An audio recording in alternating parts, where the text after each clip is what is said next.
यहाँ से diffusion pressure different के कॉन्सेप्ट से एक कॉन्सेप्ट और हम समझ सकते हैं कि जब हम बात करें डिफ्यूजन प्रेशर डिफरेंट की तो इसको हम सक्शन प्रेशर भी बोलते हैं। क्या बोलते हैं? Suction pressure.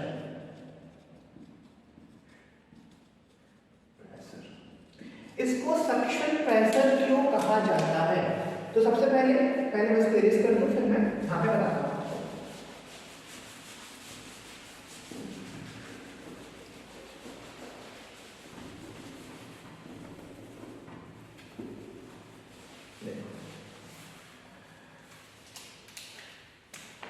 Diffusion pressure different को हम सक्शन प्रेशर भी बोलते हैं। क्यों बोलते हैं? देखो, जब हमने कंटेनर नंबर ए में क्या किया था, जब हमने कंटेनर नंबर ए में थोड़े से सॉल्यूट मॉलिक्यूल्स को ऐड कर दिया था सॉल्वेंट यानी कि वाटर मॉलिक्यूल्स के साथ, ठीक है। पहले क्या था, जो वाटर मॉलिक्यूल्स थे उनका डिफ्यूजन प्रेशर ज़्यादा था। जैसे ही हमने क्या किया, सॉल्यूट मॉलिक्यूल्स को ऐड किया, इसमें डाला, तो इसका जो डिफ्यूजन प्रेशर है, ठीक है, वाटर मॉलिक्यूल्स का जो डिफ्यूजन प्रेशर है वो घट गया। क्या हो गया? डिक्रीज हो गया। इसे हमने क्या क्या कहा? डिफ्यूजन प्रेशर डेफिसिट, ठीक है, इसे हमने कहा डिफ्यूजन प्रेशर डेफिसिट। अब जो यही डीपीडी है बेटा, अब जो यही डीपीडी है इसी को हम बोल देते हैं सक्शन प्रेशर। क्यों बोलते हैं? अगर हम माने कि हमने यहाँ पे जो डिफ्यूजन प्रेशर था, ठीक है, वाटर मॉलिक्यूल्स का कितना था? 100 बार्स, ठीक है। तो इसमें हमने 10 बार्स क्या किया, 10 बार्स हमने ऐड कर दिया, 10 ग्राम ऐड कर दिया। यहाँ पे हमने आपके सॉल्यूट मॉलिक्यूल्स को हमने ऐड कर दिया। अब इसमें जो डिफिशियंसी आई वो कितने की आई? इसमें जो डिफिशियंसी आई वो कितने की आई? 10 बार्स की, ठीक है। यहाँ पे जैसे कि हमने इसमें क्या किया, माइनस किया, तो हमारे पास 90 रिमेनिंग बचा, ठीक है, जो प्रेशर है वो घट गया और 10 मॉलिक्यूल्स वाटर मॉलिक्यूल्स का हमें लॉस हो गया, ठीक है। क्या हुआ? हमें 10 वाटर मॉलिक्यूल्स का लॉस हो गया। हम यहाँ पे ये इसीलिए बोल सकते हैं क्योंकि हम पहले पढ़ चुके हैं जो डिफ्यूजन प्रेशर है किसी भी वाटर मॉलिक्यूल्स का वो डायरेक्टली प्रोपोर्शनल होता है वहाँ के कंसंट्रेशन से, ठीक है, उनके कंसंट्रेशन से। तो अगर हम 10 सॉल्यूट के मॉलिक्यूल्स को ऐड करते हैं तो क्या होता है, हमारे पास केवल 90 वाटर मॉलिक्यूल्स बचते हैं और 10 वाटर मॉलिक्यूल्स उनका हमारे पास लॉस हो जाता है। तो जो ये सॉल्यूशन है, ठीक है, ये ट्राई करेगा कि ये एब्जॉर्ब करे। क्या करे?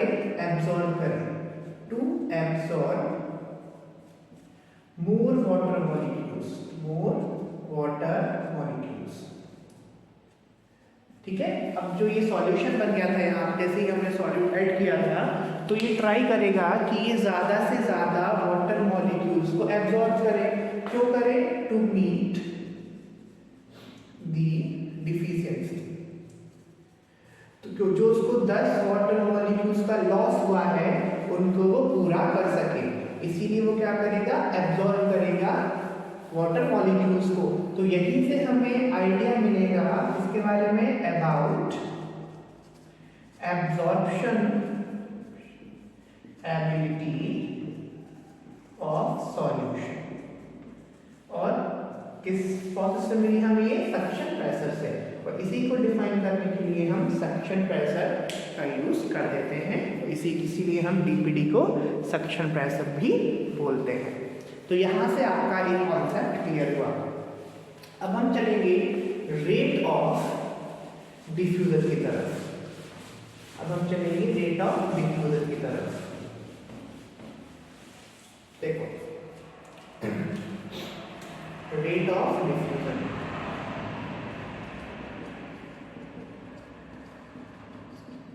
अगर हम बात करें रेट ऑफ डिफ्यूजन की तो ये क्या है? कितना ज्यादा डिफ्यूजन हो रहा है एक पर्टिकुलर टाइम पे, कितना, the amount of diffusion at a particular time is defined as rate of diffusion, ठीक है। तो जो रेट ऑफ डिफ्यूजन है वो सबसे ज्यादा किसमें होता है बेटा? गैसेस में होता है। गैसेस में, ठीक है, ये हम ऑलरेडी देख चुके हैं। अब रेट ऑफ डिफ्यूजन को कुछ फैक्टर्स क्या करेंगे, इफेक्ट करेंगे। तो सबसे पहला जो फैक्टर है वो क्या है आपका, टेम्परेचर, टेम्परेचर, ठीक है। अगर हम टेम्परेचर को क्या करते हैं, बढ़ाते हैं, अगर हम टेम्परेचर को इंक्रीज करते हैं तो जो वेलोसिटी है, जो वेलोसिटी है इसकी आपके मॉलिक्यूल्स की, कौन से मॉलिक्यूल्स की, जो डिसॉल्व हो रहे हैं, डिफ्यूज कर रहे हैं मेनली, जो डिफ्यूज कर रहे हैं उन मॉलिक्यूल्स की वेलोसिटी भी इंक्रीज होगी, जिसके कारण आपका डिफ्यूजन का जो प्रोसेस है वो उसका रेट भी बढ़ेगा, ठीक है। तो हम सिंपली लिख सकते हैं कि diffusion, sorry, rate of diffusion, rate of diffusion is directly proportional to the temperature, ठीक है। रेट ऑफ डिफ्यूजन बढ़ेगा अगर हम टेम्परेचर को बढ़ाएंगे तो, ठीक है। अब जो नेक्स्ट आता है फैक्टर वो क्या है, concentration of the medium, concentration of the medium, ठीक है। देखो, सपोज करो ये प्लाज्मा मेम्ब्रेन है, ठीक है, यहाँ पे आपके जिन मॉलिक्यूल्स को डिसॉल्व होना है, क्या होना है, जिन मॉलिक्यूल्स को डिसॉल्व होना है वो यहाँ पे बिखरे हुए हैं। अब यहाँ पे इन मॉलिक्यूल्स के साथ साथ जो मीडियम है उसको आपने बहुत ज़्यादा गाढ़ा कर दिया है, डेंस कर दिया है। कैसे किया डेंस, उन जो मीडियम के मॉलिक्यूल्स हैं उनको आपने बढ़ा दिया, ठीक है। जो कंसंट्रेशन है मीडियम की उसको आपने इंक्रीज कर दिया, ठीक है, इंक्रीज कर दिया। तो यहाँ का जो डिफ्यूजन प्रेशर होगा, क्या होगा, जो डिफ्यूजन प्रेशर होगा वो घट जाएगा, यहाँ पे डीपीडी आ जाएगा, और जैसे ही डीपीडी आया तो कंसेंट जो आपका रेट ऑफ डिफ्यूजन है वो भी कम हो जाएगा। तो हम यहाँ क्या लिख सकते हैं बेटा कि रेट ऑफ डिफ्यूजन जो है वो, अगर आप वो क्या है, इनवर्सली प्रोपोर्शनल है किसके, कंसंट्रेशन ऑफ द मीडिया या मीडियम, ठीक है। अगर आप मीडियम की कंसंट्रेशन बढ़ाते हो तो रेट ऑफ डिफ्यूजन घटेगा, क्या होगा, कम होगा। देन हम क्या लिखते हैं, थर्ड। अब इसके बाद आता है आपका साइज एंड शेप ऑफ या मास ऑफ, या मास है, ठीक है, size and mass of diffusing molecules, ठीक है, size and mass of diffusing molecules, ठीक है। अगर मॉलिक्यूल्स स्मॉल साइज के हैं, ये बहुत सिंपल है, ठीक है। अगर मॉलिक्यूल्स का जो साइज है वो कैसा है, स्मॉल है, तो वो क्या करेंगे, ज्यादा डिफ्यूजन करेंगे, ठीक है। अगर मॉलिक्यूल्स का साइज छोटा है तो वो ज्यादा डिफ्यूजन करेंगे, ये समझ में आई बात। इसके बाद जो नेक्स्ट आपका फैक्टर है वो क्या है, डिफ्यूजन प्रेशर ग्रेडियंट। वो क्या है बेटा, diffusion pressure gradient, diffusion pressure gradient. Diffusion pressure gradient क्या कहता है, क्या ये इफेक्ट करता है, देखो पहले मैं इनको इरेज कर दूं, पर मैं वही बता देता हूँ। सपोज करो कि देखो यहाँ ये प्लाज्मा मेम्ब्रेन है, ठीक है, यहाँ पे जो मॉलिक्यूल्स हैं उनका डिफ्यूजन प्रेशर यहाँ पे ज्यादा है, तो क्या है, ज्यादा है, और जो यहाँ मॉलिक्यूल्स हैं उनका डिफ्यूजन प्रेशर कम है, ठीक है, क्या है, कम है। तो यहाँ से यहाँ high diffusion pressure to low diffusion pressure. तो हमने क्या देखा कि जितना ज़्यादा डिफरेंस होगा इसमें डिफ्यूजन प्रेशर दोनों, डिफ्यूजन प्रेशर में दोनों आपके चैम्बर्स में, ठीक है, तो उतना ज़्यादा डिफ्यूजन होगा, ठीक है। तो अगर डिफ्यूजन प्रेशर ग्रेडियंट डेवलप होता है तो रेट ऑफ डिफ्यूजन बढ़ेगा, from high diffusion pressure towards low diffusion pressure substances इसका ट्रांसपोर्ट होगा। ठीक है, इसके बाद तो हम क्या देखेंगे, अगर डिफ्यूजन प्रेशर ग्रेडियंट ज़्यादा है तो there will be more rate of diffusion. तो रेट ऑफ डिफ्यूजन क्या होगा बेटा, ज़्यादा होगा। ये बात समझ में आई आपको। अब नेक्स्ट जो है वो है आपका क्या, डेंसिटी ऑफ डिफ्यूजिंग सब्सटेंसेस। ये स्पेसिफिकली गैसेस के लिए है। यहाँ ग्राम्स का हम लॉ लगाएंगे।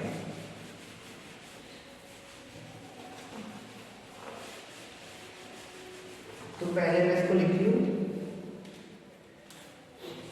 डेंसिटी, फिफ्थ नंबर का है ये, डेंसिटी ऑफ डिफ्यूजिंग मॉलिक्यूल्स। देखो यहां ये किसके लिए है, गैसेस के लिए है फैक्टर। अगर हम बात करें किसकी, ग्राम्स लॉ की, तो ग्राम्स लॉ क्या कहता है बेटा, the rate of diffusion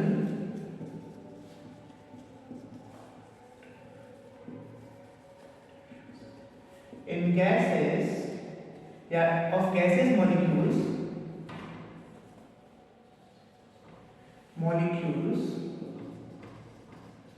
is inversely proportional to the square root of their density। ठीक है, यानी अगर हम किसी गैसियस मॉलिक्यूल में रेट ऑफ डिफ्यूजन की बात करें तो अगर जितना ज़्यादा उस पर्टिकुलर गैस का डेंसिटी होगी उतना ही कम वो डिफ्यूज कर पाएगी। अगर हम बात करें इसका अपोजिट वाइस वर्सा कि अगर डिफ्यूजन प्रेशर ज़्यादा शो करना है तो एक गैस की जो डेंसिटी है वो कम होनी चाहिए। अगर हम एग्जांपल लें तो हाइड्रोजन की जो वो डेंसिटी है वो कितनी है, 1 है। ठीक है, और अगर हम बात करें ऑक्सीजन की तो इसकी डेंसिटी कितनी है बेटा, 16। ठीक है, तो हम यहाँ पे यूज करेंगे। तो फॉर्मूला क्या है ग्राम्स लॉ का, rate of diffusion equal to square root 1 upon square root of density. ठीक है, जो रेट ऑफ डिफ्यूजन है वो इनवर्सली प्रोपोर्शनल है to the density of the diffusing gas. ठीक है, तो इसी में हम फाइंड करेंगे दोनों का सम करके कितने टाइम्स कौन सी गैस ज़्यादा डिफ्यूज करेगी, तो हाइड्रोजन एंड ऑक्सीजन। ठीक है,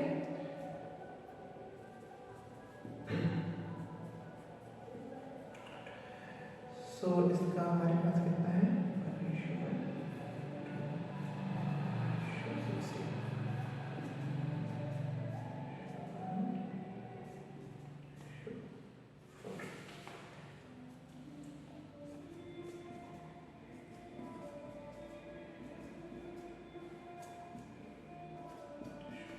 तो हमें क्या देखने को मिला, जो हाइड्रोजन है वो 4 टाइम्स ज्यादा डिफ्यूज करेगा किसके कंपैरिजन में, as compare to the oxygen. ठीक है, hydrogen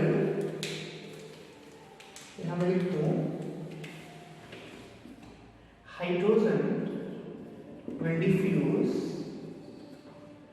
at 4 times higher rate than oxygen. ठीक है, ऑक्सीजन की तुलना में हाइड्रोजन 4 गुना ज्यादा डिफ्यूज करेगा।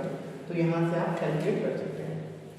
इसके बाद जो 6 नंबर का फैक्टर है वो क्या है, solubility of solutes. Solubility of solutes, तो यहां मैं लिख देता हूं 6 नंबर का फैक्टर, सॉल्युबिलिटी ऑफ सॉल्यूट्स। ठीक है, देखो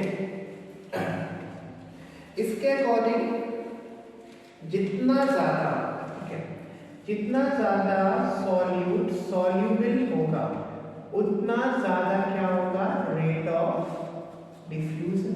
क्या होगा, रेट ऑफ डिफ्यूजन होगा। अगर सॉल्यूट ज्यादा अच्छे से डिफ्यूज हो रहा है ज़्यादा है तो रेट ऑफ डिफ्यूजन ज़्यादा होगा। अगर हम एग्जांपल लें हाइड्रोफोबिक मॉलिक्यूल्स का, ठीक है, तो जो हाइड्रोफोबिक मॉलिक्यूल्स होते हैं वो कैसे होते हैं, लिपिड सॉल्युबल। कैसे होते हैं, लिपिड सॉल्युबल, ठीक है। और आपको पता है, अगर आपने पढ़ा होगा फ्लूइड मॉसिक मॉडल और प्लाज्मा मेम्ब्रेन, तो प्लाज्मा मेम्ब्रेन जो है वो बनी होती है 3 लेयर्स की, जिसमें अपर और लोअर 2 प्रोटीनेशियस लेयर्स होती हैं और बीच में क्या होती है, लिपिड बाइलेयर प्रेजेंट होती है। क्या प्रेजेंट होती है बेटा, लिपिड बाइलेयर प्रेजेंट होती है इस तरह से। और बीच बीच में हमें इंट्रिंसिक प्रोटीन भी देखने को मिलते हैं, ठीक है। ये आपका क्या है, फ्लूइड मॉसिक मॉडल की लिपिड बाइलेयर, ठीक है। तो और ये प्रोटीन्स दिया जाता है। अगर हम देखें तो जो मॉलिक्यूल्स क्या है, हाइड्रोफोबिक है, वो तुरंत क्या करेंगे, डिफ्यूज हो जाएंगे। दी हाइड्रोफोबिक यानी कि पानी को हेट, नफरत करने वाले मॉलिक्यूल्स, ये पानी में कभी नहीं घुलेंगे। The hydrophobic molecules will diffuse at faster rates। इनको डिफ्यूजन कराने के लिए हमें किसी भी तरह की प्रोटीन की ज़रूरत नहीं रहेगी। क्या नहीं रहेगी, हमें किसी भी तरह की प्रोटीन की ज़रूरत नहीं पड़ेगी। अगर हम बात करें हाइड्रोफोबिक की, हाइड्रोफिलिक मोइटी की, तो जो हाइड्रोफिलिक मोइटी है इनमें हमें क्या देखने को मिलता है कि ये वाटर से बहुत ज़्यादा कनेक्ट हो जाते हैं, वाटर से बॉन्ड बना देते हैं। तो इन मॉलिक्यूल्स की जो सॉल्युबिलिटी है वो क्या है, बहुत ज़्यादा खराब है। They diffuse at very low rate, ये बहुत लो रेट के साथ डिफ्यूज करते हैं और फॉर देयर डिफ्यूजन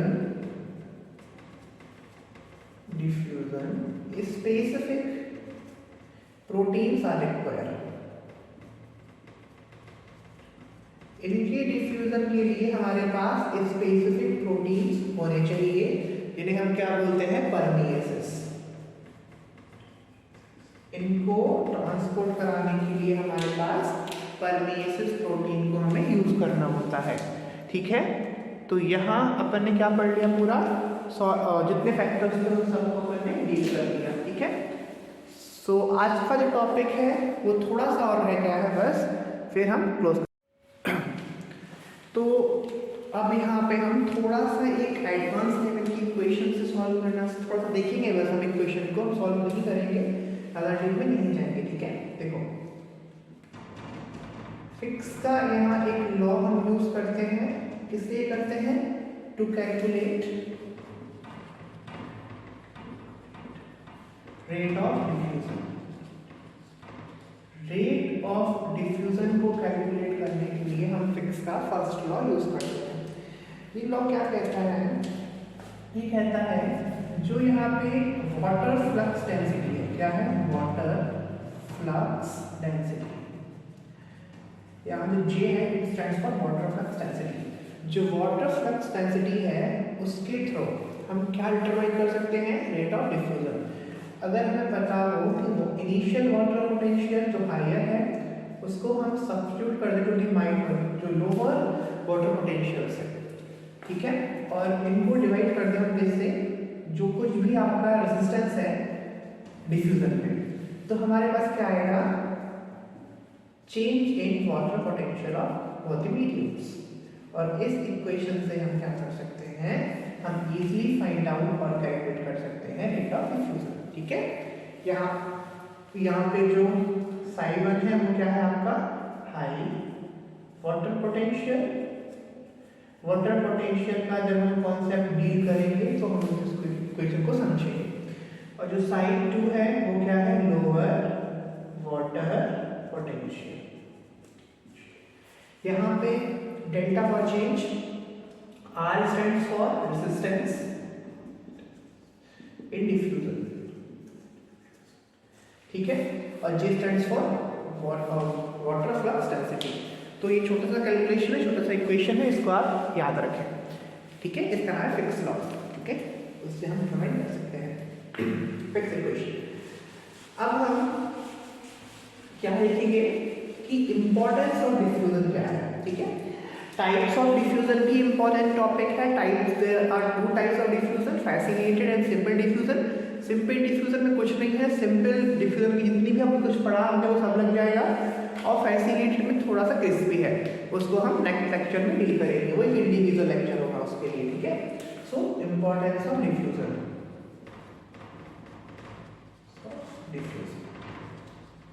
देखो डिफ्यूजन का क्या इंपॉर्टेंस है। सबसे पहले स्टोमेटल गैसियस एक्सचेंज में है। देखो हम जो प्लांट्स हैं वो अपने उनके लीव्स में क्या होते हैं, जो प्लांट्स हैं उनकी लीव्स में बेटा स्टोमेटा होते हैं। क्या होते हैं, यहाँ पे हमें स्टोमेटा देखने को मिलते हैं। इन्हीं स्टोमेटा के थ्रू वो O2 को बाहर निकालते हैं और CO2 को कैरी करते हैं। CO2 को अंदर लेते हैं और O2 को बाहर निकालते हैं। जो ये गैसियस एक्सचेंज है ये किसके बेसिस पे होता है, through diffusion, occurs due to diffusion, ठीक है। और याद रखना एक चीज और मैं बता दूं, जो गैसेस होती हैं, गैसेस के डिफ्यूजन प्रेशर को हम उनका पार्शियल प्रेशर कहते हैं। क्या कहते हैं, पार्शियल प्रेशर कहते हैं। Diffusion pressure of gases is called partial pressure, ठीक है। तो स्टोमेटल गैसेस एक्सचेंज में क्या होता है बेटा, O2 और CO2 का एक्सचेंज होता है थ्रू डिफ्यूजन, ठीक है, उनके कंसंट्रेशन ग्रेडियंट के अकॉर्डिंग, ठीक है। कंसंट्रेशन ग्रेडियंट एक बार मैं बता दूं, अगर हाई कंसंट्रेशन है किसी सब्सटेंस का और कहीं पे लो कंसंट्रेशन है, ठीक है, तो ये जो स्लोप डेवलप हुआ ना, ये स्लोप डेवलप हुआ इस तरह से, तो इसे अपन क्या बोलते हैं, कंसंट्रेशन ग्रेडियंट। क्या बोलते हैं बेटा इसे, कंसंट्रेशन ग्रेडियंट। इसी को हम क्या बोलते हैं, down hill transport, down hill transport, ठीक है, ध्यान रखना। अब जो सेकंड इंपॉर्टेंस है वो क्या है, स्टोमेटल गैसेस एक्सचेंज देख लिया, अब स्टोमेटल ट्रांसपायरेशन। अब जो दूसरा इंपॉर्टेंस है वो क्या है, स्टोमेटल ट्रांसपायरेशन, मेटल ट्रांसपायरेशन। अभी हमने कंसंट्रेशन ग्रेडियंट देखा है, हम फैसिनेटेड डिफ्यूजन जब पढ़ेंगे तो हम उसमें जो आपका इलेक्ट्रो कंसंट्रेशन ग्रेडियंट है वो भी पढ़ेंगे, ठीक है, इलेक्ट्रिकल ग्रेडियंट भी पढ़ेंगे। अब स्टोमेटल ट्रांसपायरेशन में क्या होगा, देखो जैसे कि यहाँ पे क्या है, आपके अपर एपिडर्मिस के सेल है और यहाँ पे लोअर एपिडर्मिस के सेल है, ठीक है। आपको पता है मैं ज़्यादा क्लियर डायग्राम नहीं बना रहा हूँ यहाँ पे, बिकॉज टाइम वेस्ट होगा, पेपर में आपको बनाना पड़ेगा, ठीक है। तो जो लोअर एपिडर्मिस होती है आमतौर पर उसमें क्या होते हैं, आपके स्टोमेटा देखने को मिलते हैं। अब यहाँ जो बीच बीच में क्या भरा होगा, वाटर। यहाँ पे जो ये स्पेस है इसे अपन क्या बोलेंगे, इंटर सेल्यूलर स्पेस। इस स्पेस में जो वाटर मॉलिक्यूल है ये स्टोमेटा के थ्रू डिफ्यूज आउट होंगे बाहर, जहाँ पे लो वाटर मॉलिक्यूल कंसंट्रेशन है। तो ये किससे हुआ, यहाँ पे हाई कंसंट्रेशन, यहाँ पे लो कंसंट्रेशन वाटर मॉलिक्यूल्स की, और इनका ट्रांसपोर्ट होगा थ्रू द स्टोमेटा आउटसाइड। तो ये क्या हो गया, आपका डिफ्यूजन हो गया, ठीक है। तो स्टोमेटल ट्रांसपायरेशन में भी वाटर जो डिफ्यूजन उसकी बहुत इंपॉर्टेंट भूमिका है, इंपॉर्टेंस है। अब जो थर्ड इंपॉर्टेंट इसका रोल है वो कहाँ पे है, in the absorption of mineral and salts, ठीक है। Third absorption of minerals and mineral salts and ions, ठीक है। देखो रूट्स क्या करती है बेटा, सॉइल से, कहाँ से, सॉइल से। अगर डायग्राम बनाओ तो इस तरह से, ये आपका क्या है, एपिडर्मल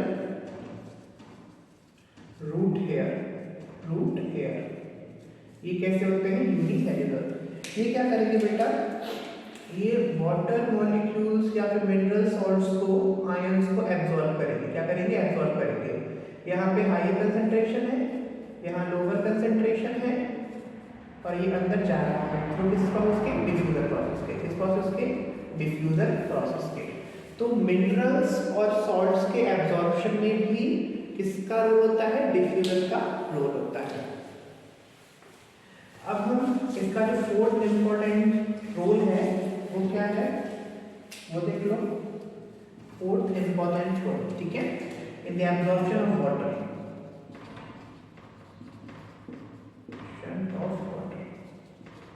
देखो अभी आप पढ़ोगे नेक्स्ट जो थर्ड लेक्चर होगा ऑस्मोसिस के बारे में डीपली बिल्कुल। तो ऑस्मोसिस ही एक तरह का डिफ्यूजन है। तो वहाँ ऑस्मोसिस के थ्रू वाटर मॉलिक्यूल्स का एब्जॉर्प्शन होगा, ठीक है। तो एक तरह से डिफ्यूजन की हेल्प से ही हो रहा है, ठीक है। तो डिफ्यूजन की वजह से क्या होता है, जो रूट्स हैं वो क्या करती हैं? वाटर को एब्जॉर्ब करती हैं। क्या करती हैं? वाटर को एब्जॉर्ब करती हैं। और अगर हम बात करें एनिमल्स में, तो एनिमल्स में ग्लूकोज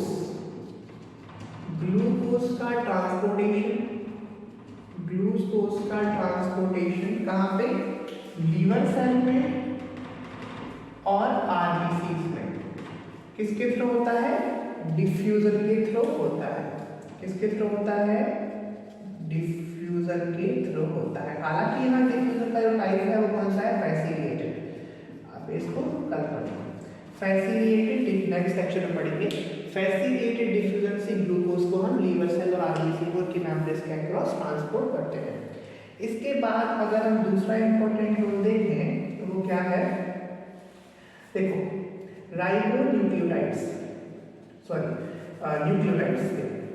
न्यूक्लियोटाइड्स और फ्रक्टोज, इन सबका एब्जॉर्प्शन कहाँ पे? स्मॉल इंटेस्टाइन में किसके थ्रू होता है बेटा? डिफ्यूजन के थ्रू होता है, बाय डिफ्यूजन। अगेन यहाँ पे फैसिलिटेटेड डिफ्यूजन ही यूज होगा, ठीक है। कैसे होगा वो हम फर्दर लेक्चर में पढ़ेंगे। और मोर इम्पोर्टेंटली जो एनिमल्स में भी गैसेस का ट्रांसपोर्ट होता है, transport of gases in animals, वो भी किसके जरिए होता है? थ्रू डिफ्यूजन के जरिए होता है। O2 एंड CO2 का ट्रांसपोर्ट। तो आज के लिए इतना बहुत है। तो आज हमने क्या कवर किया? आज हमने डील किया डिफ्यूजन के साथ, डिफ्यूजन प्रेशर के साथ, रेट ऑफ डिफ्यूजन को कौन कौन से फैक्टर अफेक्ट करते हैं। देन हमने गो थ्रू किया डिफ्यूजन प्रेशर और उसको इफेक्ट करने वाले फैक्टर्स के बारे में पढ़ा। फिर हमने प्रिंसिपल ऑफ इंडिपेंडेंट डिफ्यूजन को डील किया, और फिर हमने यहाँ पे इम्पोर्टेंस ऑफ डिफ्यूजन देखे, और कुछ हमने एक्सपेरिमेंट जैसे कि पोटेशियम परमैंगनेट से आपका कॉपर सल्फेट से भी डिफ्यूजन की प्रोसेस को समझा। तो आज का लेक्चर यहीं पे खत्म होता है। नेक्स्ट लेक्चर में हम फर्दर डिटेल में जाएंगे। Thank you.